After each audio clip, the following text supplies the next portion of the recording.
breaking the wall of disease and injury-related paralysis. Qualified in the Budapest lab, Tamás, Králik, Pázmány Péter Catholic University, Hungary. Just imagine the situation that you became paralyzed. You're not able to move. You're not able to work. You're not even able to check your smartphone as you probably do in every 5 or 10 minutes. You're completely locked in your own body. A few years ago, one of my cousins suffered a serious spinal cord injury, and now he's unable to move his limbs. And unfortunately, he's not alone.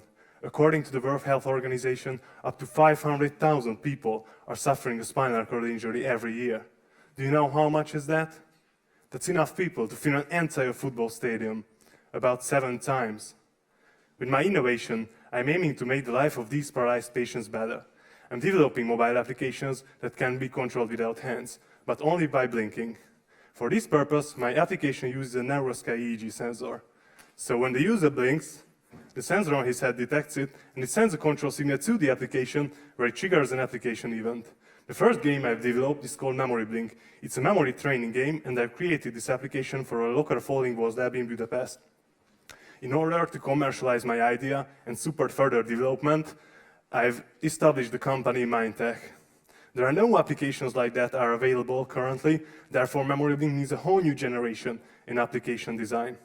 And I'm also proud to announce that we have just published our first app in the Google Play. It means from idea to production in half a year.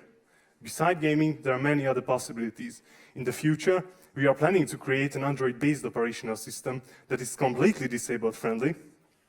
And I hope that in the future, with the use of our operational system, disabled persons will be able to communicate, call medical assistance, or even to control their smart homes without any external help. So we believe that one day we can bring the smartphone experience to everyone, and even more. Thank you very much. Question here in the front. How do you compare this to voice control? Yeah, it's a game, so some people don't like to talk to their phones. That's the first case. And in the second case, there are special cases of injuries or diseases where they can't even speak. For example, brainstem damage. Brainstem damaged people can't speak. Further comments, questions? Yes? For disabled people who like a seamless integration of technology and their human biology, how do you counter that? Because it's not every disabled person who wants wearable technology. Do you have something to counter it? If they don't like to wear it, then I can't help them, so they must wear it and they must get to know how to use it. Question?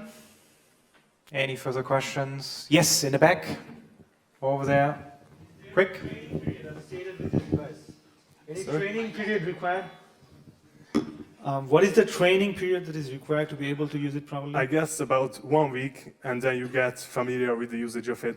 Performing single blinks is pretty easy, but learning how to double blink... Thank you very much. Thank you.